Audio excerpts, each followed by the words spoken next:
Welcome, everybody. Thanks a lot for joining us today. I'm Ron Shevlin, Director of Research at Cornerstone and author of the fintech Snark Tank blog on Forbes. And of course, I'm joined by my co-host, Sam Kilmer, who runs Cornerstone's fintech advisory practice.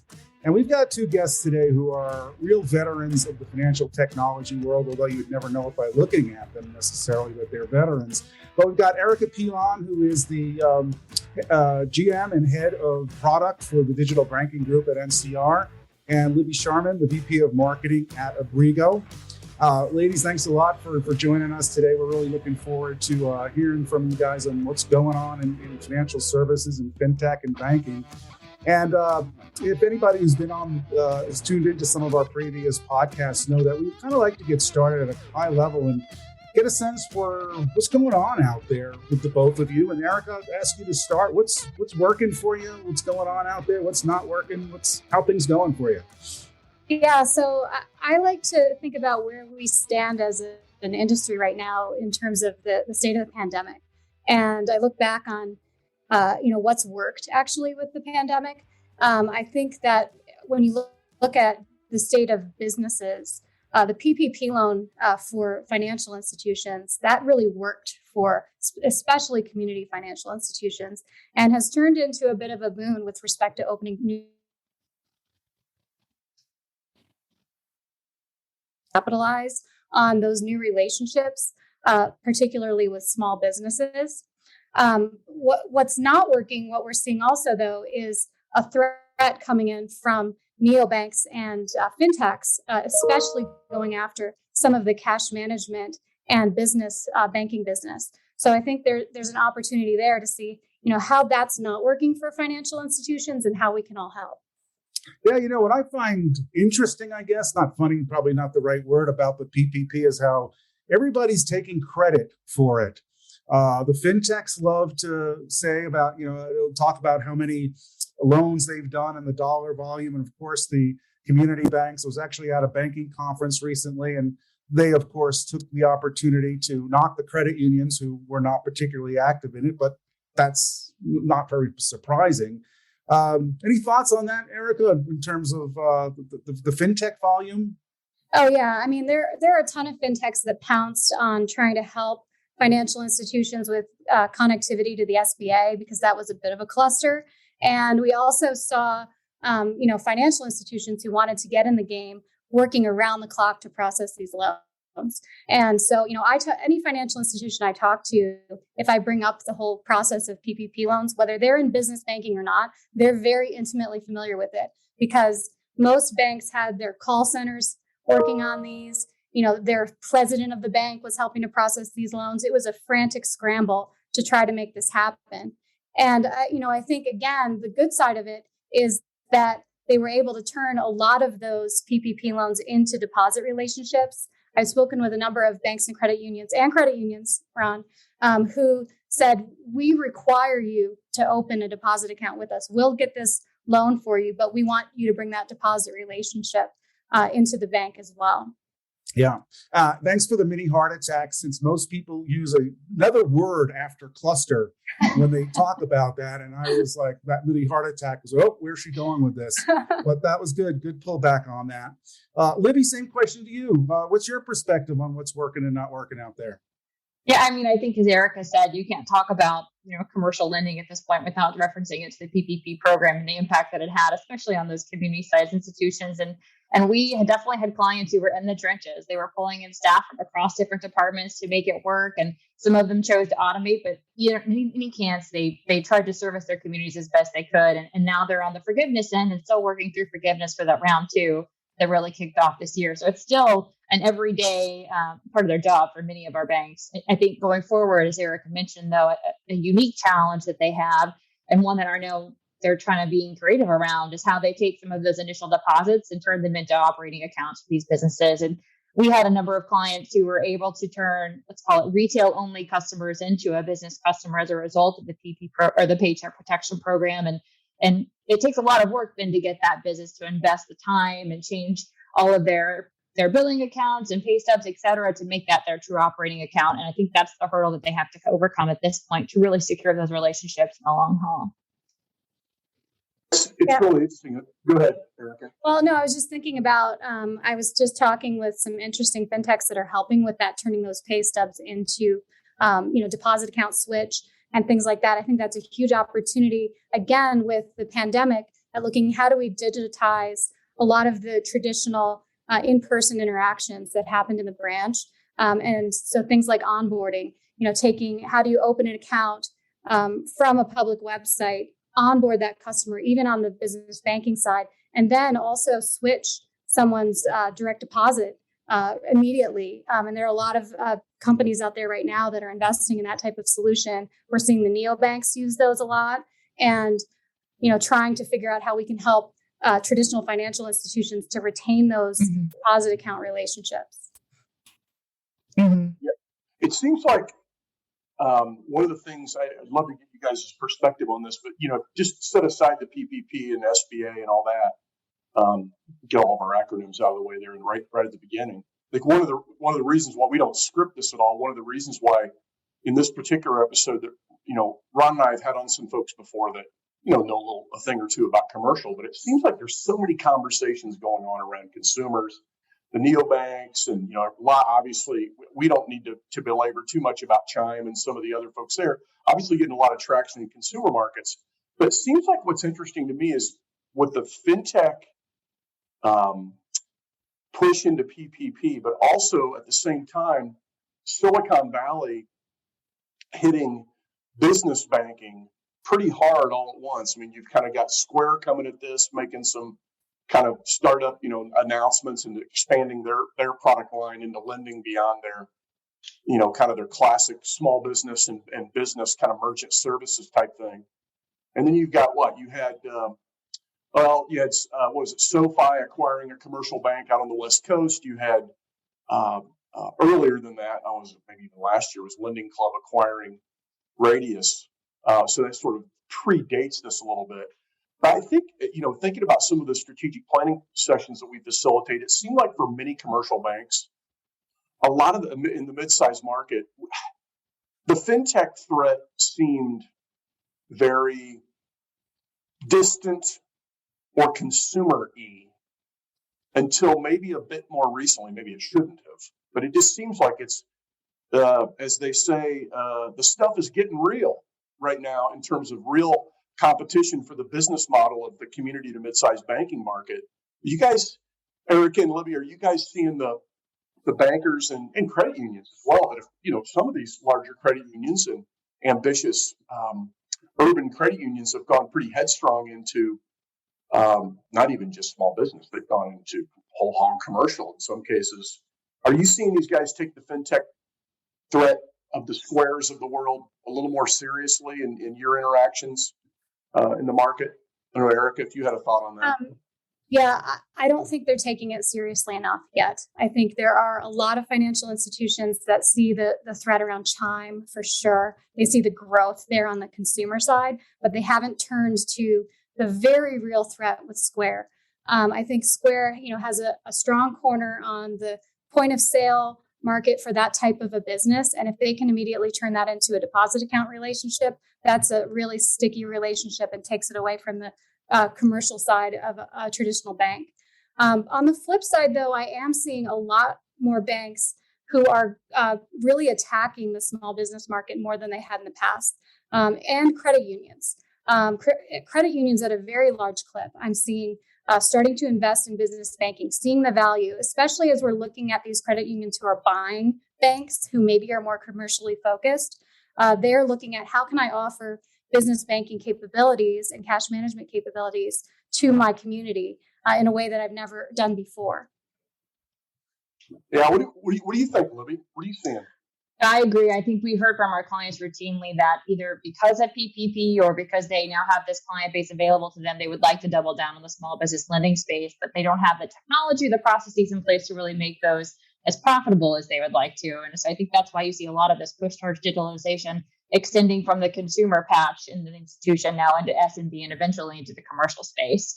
But I don't think we hear a lot about some of those vendors when we're talking with their clients, and I think it's probably something that will change in the foreseeable future. To your point, it's in the rearview mirror, but getting bigger every day. I think that's part of the reason why They may be continuing to also carve out that kind of relationship-based banking model that's gotten them to where they are.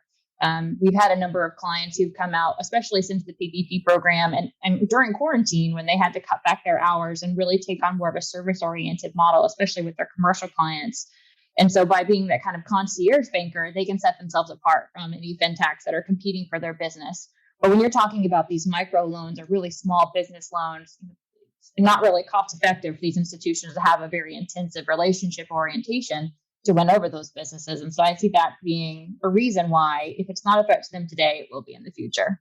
Well, let me push back on that a little bit. Whenever I hear someone, use a nice term like concierge banking, I always feel like I have an obligation to say, Ron, if I remember back when I was running the executive track at the Harlem Financial Solutions Conference, and I brought you in, I think I did something like that where I said concierge banking. You go, tell me what you mean by that, Kilmer. So I'll turn that same Shevlinism around. So when you say concierge banking, let's get a little more specific. What do you mean by that? For the institutions in particular that we were talking to, they were approaching banking more as a professional service. So like a business would employ an accountant, a lawyer. You would have a set time to go speak with them. You would have an agenda for that meeting. You would understand going into the meeting what you were going to get. The client or in the banker on the converse would have your data already pulled up and ready to have that conversation. But it's also at the time that's most convenient for both parties. And so it's not only just a virtual meeting, but it's a virtual meeting that has kind of the same inclination that you would have when you were meeting with some other kind of professional service agency. It's almost like modeling it off another industry. I'm hearing two things: data. I'm hearing data, and I'm hearing going to them. But be virtually. But the point is conveniently, yes. Right. Yeah, very interesting. Very interesting. Yeah, I think that's one of the things that we learned also as part of the Paycheck Protection Program is that our financial institution clients didn't necessarily need to see us. We didn't have to have in-person user groups like we'd always had, but they wanted continuous updates on, where the software was or how the Paycheck Protection Program's funding was waning or growing. And I think our institutions now provide the same level of communication to their business clients or their commercial clients. And so again, it's not necessarily in person, like maybe it was a few years ago, but it's frequent and it's digital. Yeah, I think that I totally agree with the whole concept of concierge banking. And when I look at it, I think about how community financial institutions used to have a strategy of, I've got to out-local the big regional banks. And now you look at the fintech threat, and they really still have the same opportunity, not really to out-local, but to out-serve those fintechs, because they want to have that local customer service. And then now they have to do it digitally. I mean, it's kind of interesting, too, because on the one hand, I totally get the concierge concept. If you need the data and you've got to go to them, there also, I guess, has to be the expectation that they want you to go to them. It seems like we've had so many more strategic planning related conversations around treasury and, around, getting that kind of full payments relationship. So you're getting the data so that you have something to go talk to them about. I mean, isn't the trouble with just a classic commercial real estate loan? What are you going to go talk to them about? It's almost like if you have their data streams and you're in the middle of their payment streams and their merchant activities and kind of their commerce, you have something, you have more to talk about, right? So it kind of gets you into that. I'm going to say you get invited to the dance. They want you to come see them, as opposed to more forcing yourself into a meeting to talk about the next meeting, if you know what I mean. Mm-hmm. Yeah, I think, absolutely. Go ahead, Erica. The key with data, though, is because these financial institutions want to be the primary financial institution. And so to really understand the full financial relationship that a business might have is critical when you look at data. To understand what other financial relationships they might have, and to be able to effectively have those conversations about, maybe I can give you a better real estate loan, or I can give you a better commercial loan than what I see you have with someone else. And I'm looking at these fintechs right now that are creating great aggregation services for businesses to be able to see this is valuable not only for a small business, but also for the financial institution, because the small business gets their complete picture of their overall financial health, their cash position, et cetera. But then if the financial institution offering that feature through, say, a digital banking, can have access to that data, then they can see every financial relationship that business might have and really have a meaningful conversation with them about what are you doing with your money? How can I help you? How can I be your primary financial institution? I got a concern with, yeah, Go ahead. I got a concern with the concierge banking concept, and love your guys' thoughts on this. That I think a lot of bankers interpret that as a human delivered type of service. Yeah, there's data that has to feed that, but do you think that that's the case? That there's not enough focus on technology, and how do you see the technology, playing into delivering a concierge banking? I'll ask both of you, but Erica, can you start?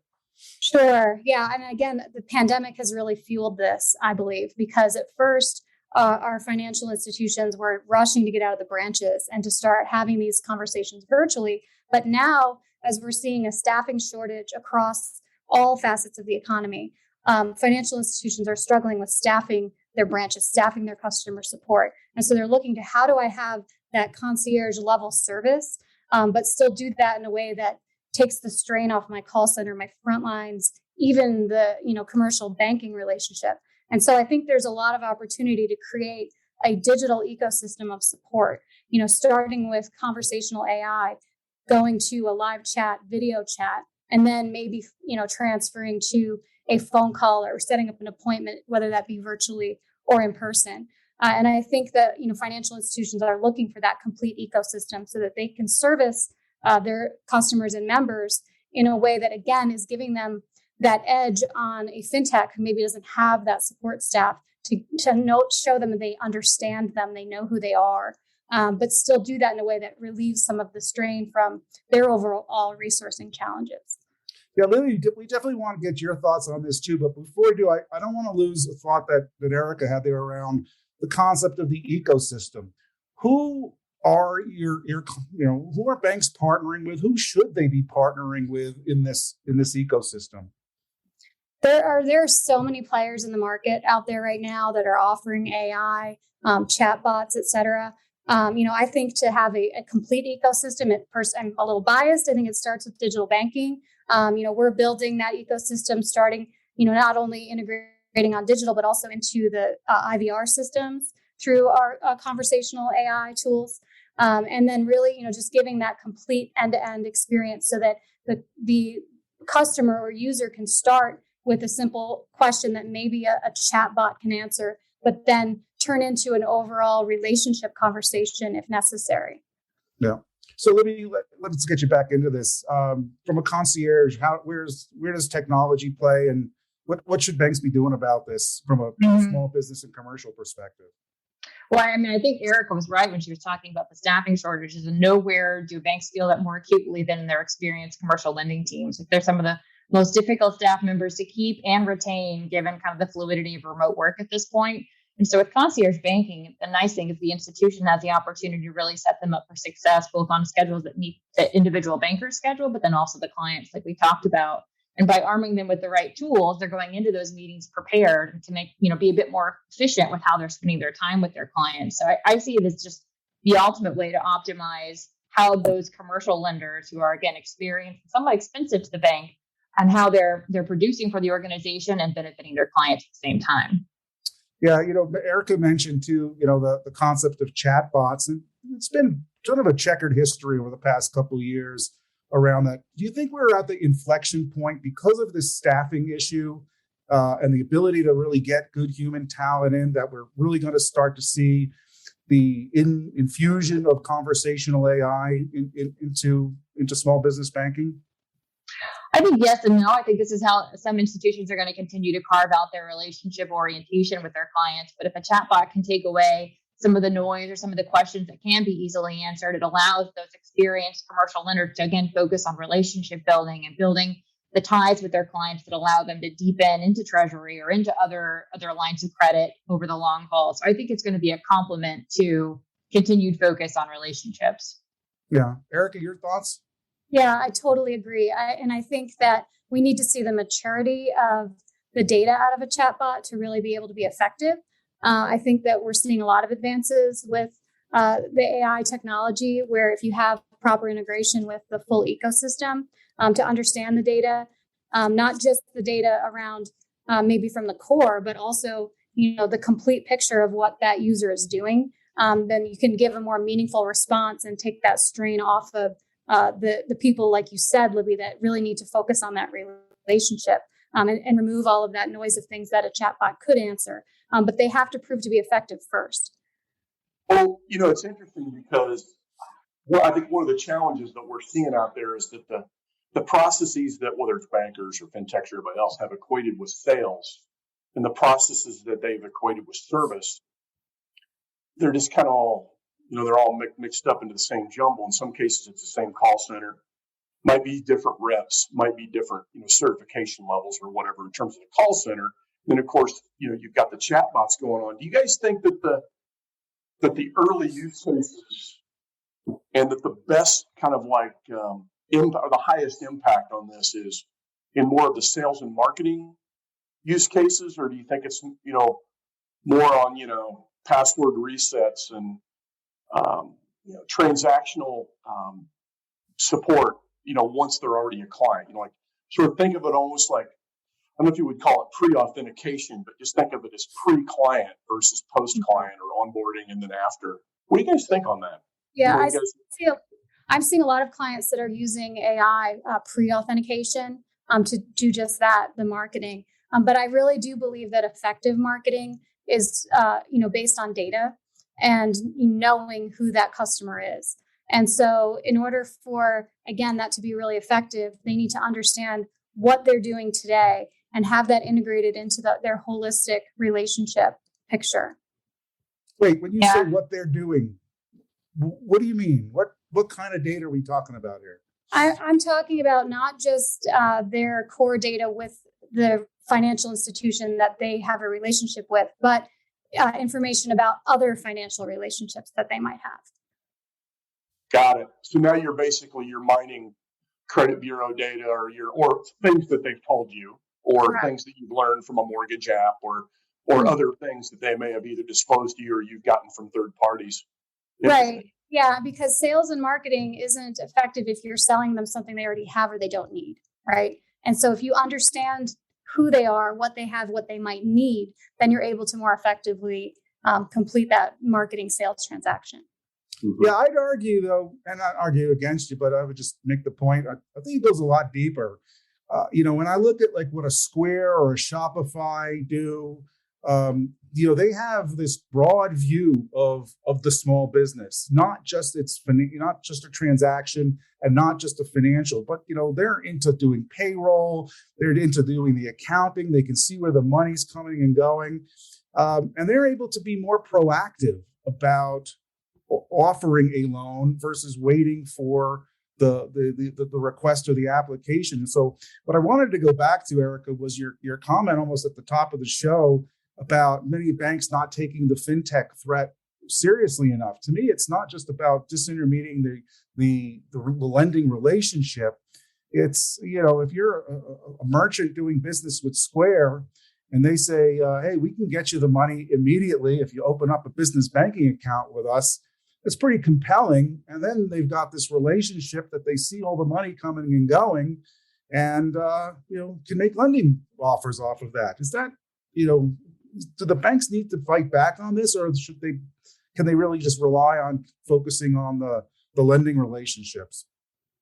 I absolutely think the banks need to fight back on this, especially if you look at the example of a small merchant. Banking is the last thing on their mind, right? So they may be starting with that Square terminal because they know they need to be able to accept payments, right? And then when Square comes in and says, yeah, I can offer you all of these banking features as well, that's a no-brainer for them. They don't want to think about their banking. They just want to run their business. Yeah. Libby, one of the things that we had chatted about when we were talking about doing this was how treasury and cash management services are getting more strategic. And it seems to me that that's a way to kind of get deeper into this relationship. What are your thoughts on that? What are you seeing? Who's doing a good job? How are you helping? Yeah, absolutely. I mean, and I think to go back to the Square example, I think they recently announced that they have an integration now with TikTok. So if you think about all of the the TikTokers out there who are starting their own small business. It's a whole new wave that maybe the average community financial institution is not equipped to meet, and they're definitely not going to be seeking out TikTokers anytime soon. So I think it is a real threat, but they're maybe not seeing it just yet. In terms of treasury management, I think, as we talked about earlier, it just opens up the institution a wealth of more information about, what their balances look like on a day-to-day basis. And they can use that for almost servicing and kind of administering their commercial loans as well. So they're not necessarily having to get up-to-date audited financial statements as often as they would, or looking at accounts receivable or accounts payable, because they have access to all of that information as well. So I think as institutions are trying to deepen those PPP relationships, that's one way to do so, if not just to bring on other loans that business might need. But I think a lot of institutions are still trying to figure out how to do it. It's pretty manual. Yeah, doesn't it also always seemed ironic to me that the commercial lenders in many of the mid-sized banks, who oftentimes are the biggest revenue producers and probably the biggest comp plans in the banks, are oftentimes the most quiet. They go out and they execute, and they're not really interested in having a strategic planning conversation or anything that's kind of big and enterprisey. And yet, what I find interesting is, most banks seem to have, if you ask them, okay, look, are there any industries that you're just really good at? Like, is there something that you guys are really good at? And if you just go pregnant pause and silent on it, what you tend to find is they usually do have a couple of sectors that, either because they started out, one of their board members, whether they were, they were on some university board together with some manufacturing, but they got into a couple of niche areas. They know it really, really well. But, whether it's, credit unions used to be focused on segs, and then they got to be, kind of more community, and so we're hearing a lot of talk about niches, but it's almost kind of like Back to the Future a little bit, like a lot of these banks started out on niches, and these credit unions started out on niches, and it's almost like we're having to redirect the conversation back to that, because so many of these fintechs are coming out guns a-blazing, going after one little. I mean, what was the one, Ron, that John Wapsh, was it Nerve? It's a fintech that is, a neobank that is laser focused on musicians, and creating a commerce wheel that goes around royalties, which banks have, there are other banks, City National, right? They've been doing royalty types of stuff and done some acquisitions. But I find that really interesting too, that it's not just about the treasury as a functional thing, but treasury is a thing to allow you to really know and create that data, Libby, that you were talking about, around some of these industries that your bank or your credit union kind of, it's in their blood a little bit, maybe it's a few years back. But are you guys hearing, any of your clients kind of digging into this area of, trying to figure out some specific sectors, whether it's from Libby from industry data or Erica, and then really trying to focusing in their attention around maybe just a couple of use cases around a couple of industries, or is that just kind of consultancy stuff for me and Ron? I see it when I look at, banks who are treasury focused. That's usually like the top 10% of their base, right? That's it. So they're servicing 90%. They don't realize maybe you're in just general broad based businesses, and that 10% is their treasury, and that's their biggest business, and that naturally inherently comes from their community, right? So maybe they're an ag based bank traditionally because they're in the Midwest, and so they've got some big farming operations that they really are good with, or they maybe have a attorney or property management, and they're focused on deposit escrow type of relationships, and they do that very well. And that's really just inherently in their community, what the larger businesses that they serve, and they get really, really good at that. I see banks have struggled traditionally to be able to give them those features that they need, but I'm seeing a lot of fintechs now that are out there trying to serve those markets specifically, like a deposit escrow, sub-accounting type relationship. There's some fintechs that are trying to create those so that they can help service large property managers or attorney-client relationships, et cetera. Yeah, Luker? I would agree. I think, Sam, to your point, a lot of them were maybe not intentionally set, but as a matter of who their staffing was or where they're located, it's something that happened inherently within their growth. I do think cannabis might be an exception to that, because there's some people who are very much walled off from, until there's safe harbor at their federal level, they're not going to touch it. But there are others who are embracing that as an opportunity to grow, and they are developing niche services to help those businesses who might not otherwise have someone in their community to go to with their cash and with their financing needs. So I think that might be the exception, that is a bit more intentional, whereas for most institutions, their niches are as a result of their geography or their teams they've had to date. The exceptions that's kind of an interesting point, though, because one of the cool things about exceptions is sometimes they're just truly outlier exceptions, and sometimes it's a hint of what's to come. Like, for example, if you don't have the federal backing and you don't have the normal metrics that you can look to, it's almost like you have to get really creative about, what do we know about this industry or this commerce? Who knows about it? Who are some of the early entrepreneurs in that space? And what are some of the things that we can then know? And it's like we're seeing more people now, especially with the demand, with all these loan to deposit ratios being where they're at. People are saying, okay, look, if we can be honest, we've probably, in many ways, we've underserved on credit, because we've played it safe, either with we only go after high credit scores, or we only do this or that or the other, which excludes a lot of people. It seems like people are looking for banks, and certainly the fintechs are looking for opportunities to go deeper in the credit file or deeper in other files, to really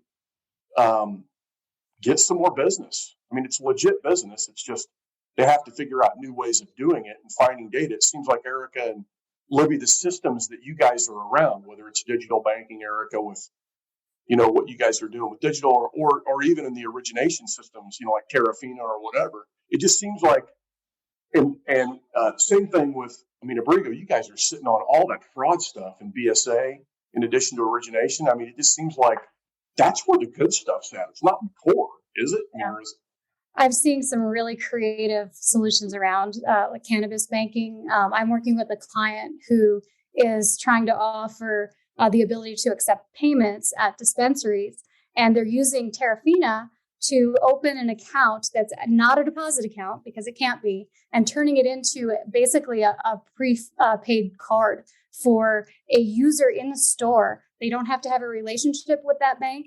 They can download our digital banking app, open an account with Terrafina, and then scan their QR code in the store to help those cannabis dispensaries to be able to accept those payments. That is a very, very creative solution to get around all of the federal risk that is associated with, not being able to do a deposit account. And it helps to protect that business so that they don't have to deal in so much cash and, have armed guards take them to the bank every night.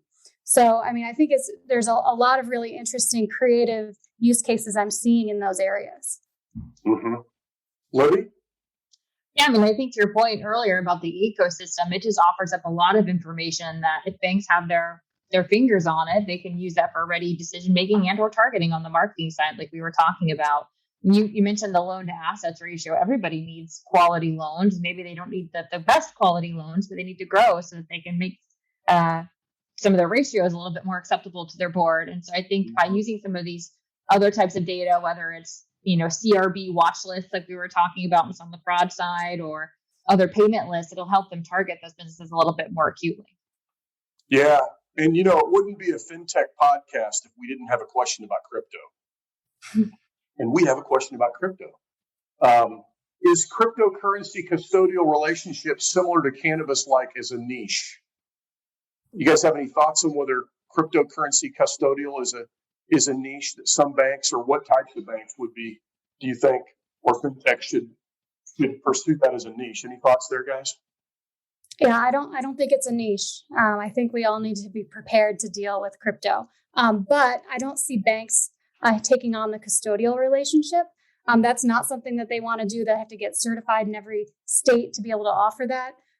We're partnering with a company that offers that custodial relationship to allow our banks to offer their customers to buy and sell Bitcoin within a closed loop system.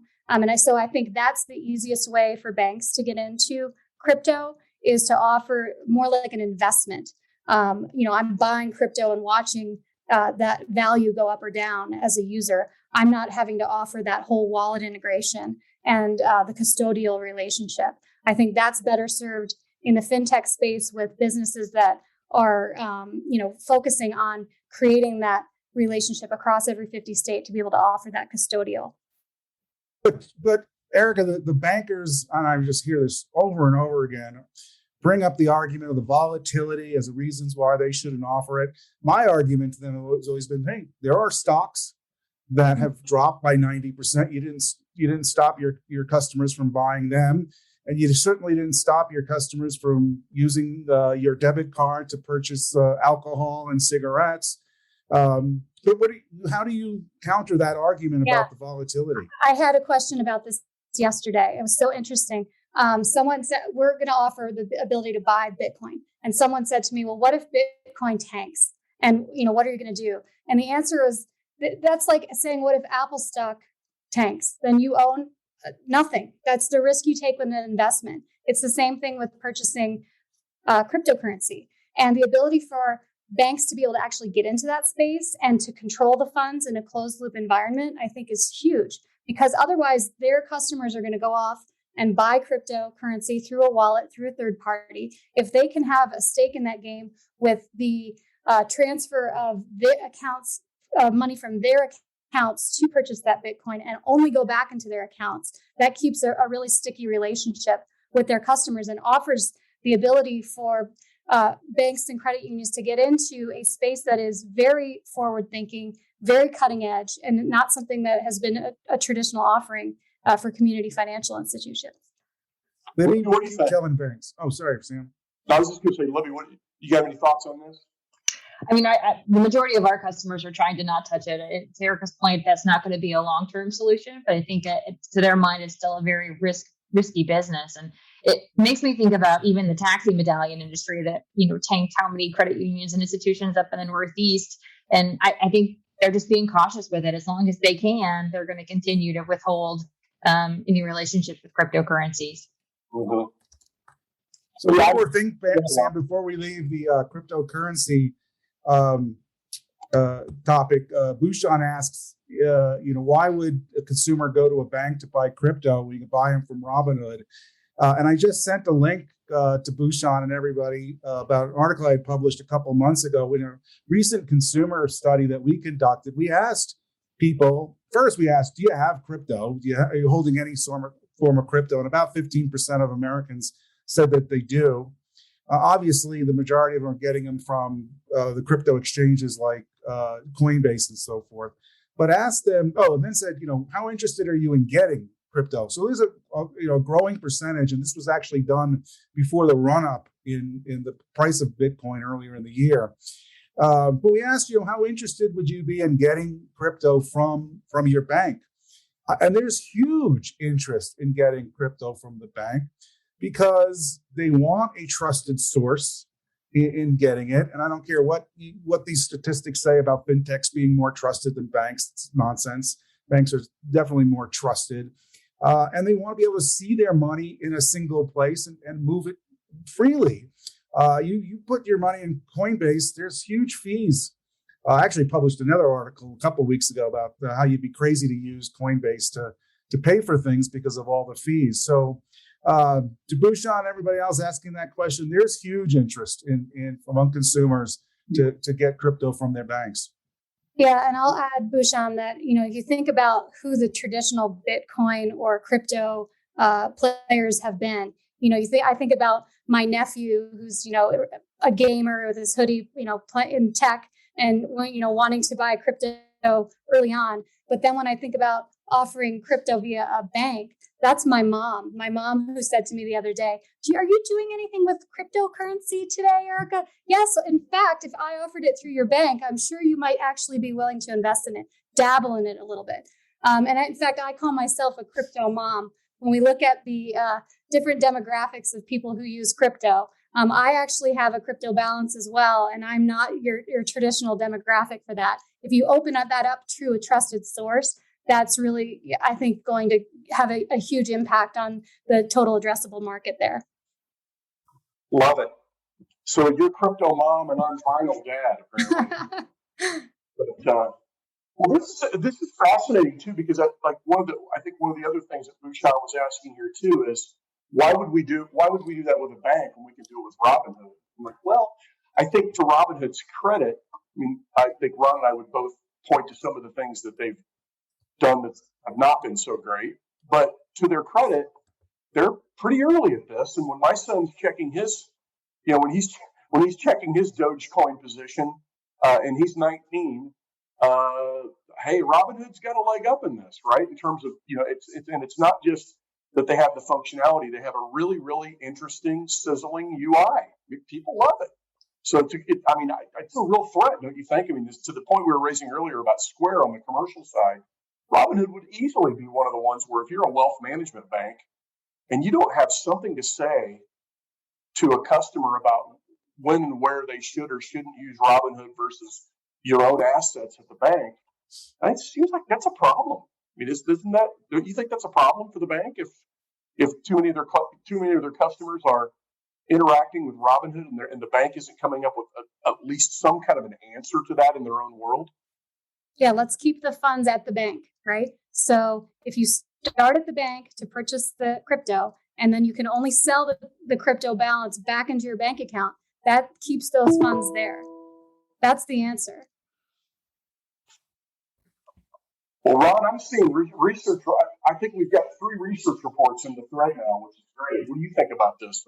Executive summary on maybe all these 3. Well, I think you see 3 links because I've sent them all to the wrong people, just keeping up my complete idiocy for the day. But I did want to get to Shirley's question about how banks can value crypto as an asset when evaluating a customer's balance sheets. Libby, any thoughts on that? Yeah, I think that's still got to be figured out by the majority of at least the community financial institutions. My guess is that we see tighter integrations with some of these ecosystems. That'll be a lot easier. But I think today it's not being used much for collateral or for anything of that sort. Yeah. But circling back to business banking, right? When businesses can start using crypto on their balance sheet, I think that's going to open up a huge new world for how we think about moving money with crypto. Interesting. This to me also goes back to the Treasury cash management piece, right? PayPal's out there telling its 26 million merchants, we're going to take payments from consumers in crypto, and we'll pay you in whatever you want. So, should they want to be paid in crypto? This becomes a real cash management issue, which the banks are putting themselves out as being the experts in helping with. No. Absolutely. I think at some point businesses are going to want to be paid in crypto, right? I think it'll be, we've got ATMs where you can go buy crypto at an ATM, or you can go to, a Walgreens and go buy crypto right there through a Cardtronics ATM. I think there's a whole e-commerce going on with cryptocurrency that people don't realize, and our financial institutions need to be prepared to at least have an answer for it. Well, I think one thing that you brought up there, and probably just back to another question that we have coming in from Lisa Wilhelm, which is, this is about commerce. I think what so many of us have gotten away with for years is we've kept our conversations and our thinking about banking, and we sort of have this banking bubble over here, and then there's this commerce bubble over here, but there's this overlap. And with all these people going after specific niches, Lisa pointed to Brex becoming a unicorn by focusing on startups in e-commerce and life sciences. What I find interesting here too is that there's 3 or 4 neobanks or challengers in any category, and you might pick a category like physicians, and then there's one that hatches up around new physicians or specific types of physicians. And even in the bank sector, I was talking with someone the other day that just reminded me that, Live Oak, a great story in SBA lending, but Live Oak's lineage when they started out, I believe they started out with veterinarians.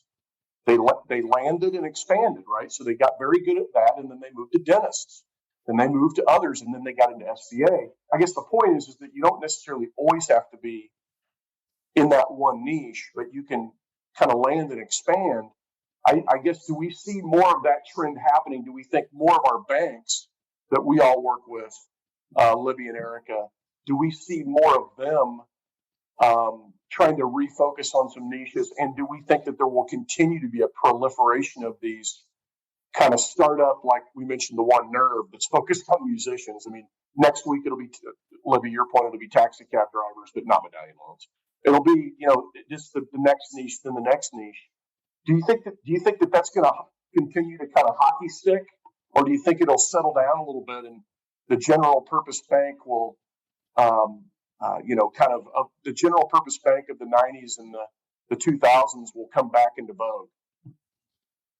Yeah, I think that we're seeing in general, just with the economy, a shift towards focus on niche businesses, right, as opposed to a general business. I mean, if you look at just retail, there used to be department stores where you could buy everything, and now you're buying, very specific things from a certain vendor that's only online that focuses specifically on that niche.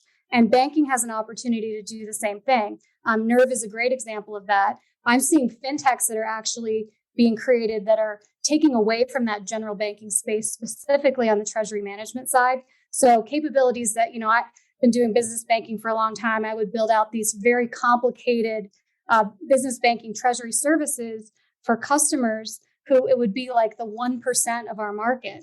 And now I'm seeing these fintechs that are building those features and doing it really well. They're focusing on that and that alone. And having the ability to integrate to those from a bank's perspective and really not have to necessarily only focus on that one vertical, but be able to offer that really well through a fintech is a really good strategy. Libby, anything on that?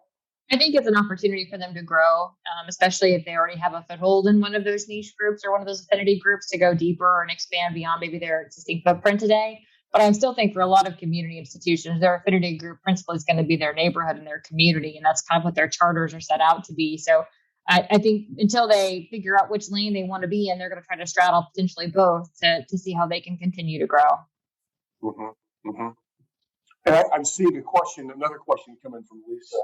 Well, and after all, isn't embedded finance serving niches? And my argument would be absolutely. If nothing else, it's absolutely embedded into the commerce. And that's kind of what I was getting at earlier. I guess if you were an all-purpose e-commerce, eBay type of business, you could say that that's not really a niche. But I hear exactly what you're saying, Lisa, and I would agree with you that that's a great example of, if nothing else, being in the middle of all that commerce and learning a lot about it. So, Ron, I don't know, did you have any thoughts on that about embedded finance? I know that's something you've talked about before. Seriously, you're asking me if I have any thoughts on this? When have you not have a thought on any of this stuff? I'm big proponent. Well, embedded finance and the niche are related, but I think very separate things. If we look at the niche aspect, totally agree with what Eric and Libby are saying, and I think it's going to be difficult for a lot of community-based financial institutions. My mantra has been affinity is the new community. Now, I forget if it was Libby or Erica talked about, ag banks in the Midwest. That, is a niche. It's a segment. It's an affinity. There's specific products and needs. And that's what it really comes down to is, can you identify the unique products and needs of a niche? I remember 20 years ago when, the online channel was getting popular. We were working at Forrester and somebody comes into our office and says, well, I'm going to open up a bank for women. Well, really, what are women's unique banking needs? Well, we don't like the way we're being treated in the banks. It's like, that isn't sustainable or supportable. But if you look at what's happening now, it's just an explosion. Nerve is a great example. I like to point out a company called Panacea Financial, which doesn't just serve doctors. They serve young physicians who are at the point where, they're just getting out of their residencies, about to make $150,000 a year, need to buy into the practices that they're involved with, and go to banks and ask for loans only to be told, you have no credit history and you need your mommy and daddy to co-sign your loan. That's ridiculous, So they identify these unique needs. And I think for the typical, I think community banks are going to have it tough unless you're in a geography that is an affinity like ag, or if you're out in West Texas and you're serving the oil and gas industry. What's happened in the past 20 years with credit unions, many have moved away from the SEG to the community charter. And I think we're going to see a lot move back. But, that they'll do is they'll focus on the niche that they can serve well and find the adjacent segments that have somewhat similar product needs. And those that just kind of come along as members because they get a good reputation.